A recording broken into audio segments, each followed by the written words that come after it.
મુદ્દો છે આજે રાજપીપળા સિવિલ હોસ્પિટલ શા માટે આવું છે? નર્મદા જિલ્લાનું વડું મથક કહેવાતું એવું રાજપીપળા સિવિલ હોસ્પિટલ છેલ્લા 15-20 દિવસથી આ પરિવાર નર્મદા જિલ્લાના એક છેવાડા ગામ ગુલવાણીથી આવે છે અને એમને ડૉક્ટરો દ્વારા અલગ અલગ ગાઈડ કરી એમને સોનોગ્રાફી કરાવવા કહે છે પ્રાઇવેટ હોસ્પિટલોમાં.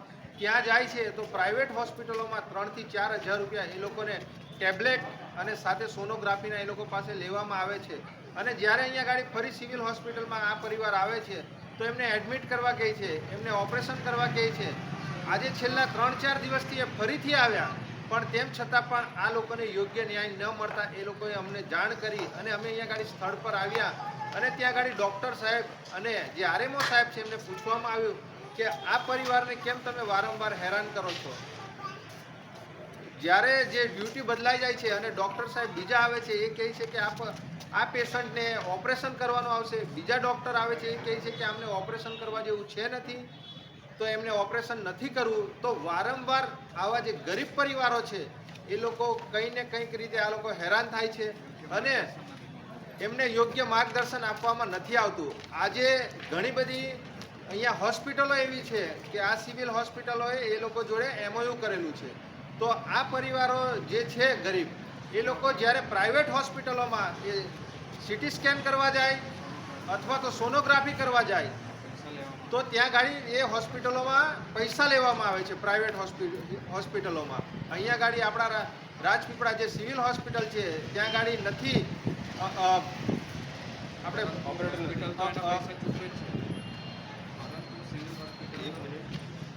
અહીંયા ગાડી નથી તો આપણે સિટી સ્કેન જે મશીન છે એને ઓપરેટ કરવા માટે ડૉક્ટર નથી અને જે સોનોગ્રાફી કરવા માટે અહીંયા ગાડી ડૉક્ટર અવેલેબલ નથી અને જે બ્લડ બેંક અહીંયા ગાડી ઉપલબ્ધ છે એમાં પણ કોઈ પણ જાતની અહીંયા ગાડી સુવિધાઓ ઉપલબ્ધ નથી. એના માટે ઘણા બધા પેશન્ટો બ્લડ ન હોવાના કારણે અહીંથી એ લોકોને બરોડા રિફર કરવામાં આવે છે. કેટલા ડૉક્ટરો આ હોસ્પિટલમાં કામ કરે છે અને ડૉક્ટર તરફથી તમને શું જવાબ આપવામાં આવ્યો? અને અત્યારે આરએમઓ સાહેબને અમે પૂછ્યું કે અહીંયા ગાડી કેટલા ડૉક્ટરો અહીંયા ગાડી હાલ અવેલેબલ છે તો 150 ડૉક્ટરો અહીંયા ગાડી હાલ અવેલેબલ છે અને એમનો મિનિમમ પગાર 60,000થી સ્ટાર્ટ થાય છે અને 1-1.5 લાખ રૂપિયા સુધી એ લોકોને ચૂકવવામાં આવે છે. આમની આપણે 150 ડૉક્ટરોની જો ગણતરી કરીએ તો 1 કરોડથી પણ વધારે પગાર ડૉક્ટરોને ચૂકવવામાં આવે છે અને જે બીજો અન્ય સ્ટાફ છે એમાં 250થી 300 સ્ટાફ છે. તો આવા સ્ટાફને દર મહિને રાજપીપળા સિવિલ હોસ્પિટલમાંથી 4 થી 5 કરોડ રૂપિયા પગાર ચૂકવવામાં આવે છે અમારા પ્રજાના ટેક્સમાંથી. પણ તેમ છતાં પણ અમારા લોકો અહીંયા ગાડી એમને યોગ્ય ટ્રીટમેન્ટ નથી મળતું અને એ લોકોને બરોડા રિફર કરવામાં આવે છે, એ લોકોને પ્રાઇવેટ હોસ્પિટલોમાં રિફર કરવામાં આવે છે. તો હજુ પણ આ કેટલા દિવસ અને કેટલા ટાઈમ સુધી આવું ને આવું ચાલી રહેવાનું છે? જો આવનારા દિવસોમાં જો આવું ને આવું ચાલતું આવ્યું અને જે પ્રાઇવેટ હોસ્પિટલોમાં એ લોકો સિટી સ્કેન કરવા જાય છે, એ લોકો સોનોગ્રાફી કરવા જાય છે, જો આ બંધ નહીં થાય તો આવનારા દિવસોમાં આ સિવિલ હોસ્પિટલોને પણ જે પ્રજાના પૈસાના જે કરોડો રૂપિયા આપવામાં આવે છે અને તેમ છતાં પણ જો યોગ્ય ટ્રીટમેન્ટ મળવામાં નહીં આવે તો આ હોસ્પિટલને આવનારા દિવસોમાં તાળાબંધી કરવી પડે. ફરજના સમયે પણ ડૉક્ટરો કેટલી વાર ગેરહાજર હોય છે અને મોબાઈલમાં વ્યસ્ત હોય છે એવું પણ લોકોની ફરિયાદો છે.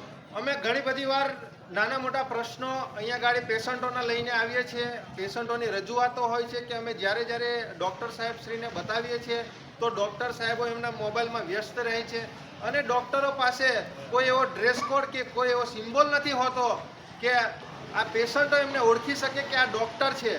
બરાબર, ઘણી બધી વાર પેશન્ટોને એવો જવાબ આપે છે કે તમે અહીંયા ગાડી શું કરવા આવો છો અને એ ડૉક્ટરો હંમેશા મોબાઈલમાં લાગેલા રહે છે અને આજુબાજુ જે સ્ટાફ હોય છે એમની જોડે ચર્ચા કરતા હોય છે અને આ ડૉક્ટરોને આજે 60,000 1-1 લાખ 1.5 લાખ રૂપિયા જો એમને પગાર ચૂકવવામાં આવતો હોય તો અહીંયા ઘણા બધા ડૉક્ટરો જાણે લગ્નમાં આવ્યા હોય કોઈના એવી રીતે અહીંયા ગાડી ફરી રહ્યા છે. એવા ડૉક્ટરોને આવનારા દિવસોમાં ડ્રેસ કોડ જોઈએ અને એ લોકોનો સિમ્બોલ જોઈએ. નહીંતર તો આ ડૉક્ટરો પર પણ જે 150 ડૉક્ટરો છે એ દરેક ડૉક્ટરોને આવનારા દિવસોમાં એમનો ડ્રેસ કોડ અમને ફરજિયાત જોઈશે. નિરંજનભાઈ વસાવા, નર્મદા જિલ્લા પ્રમુખ.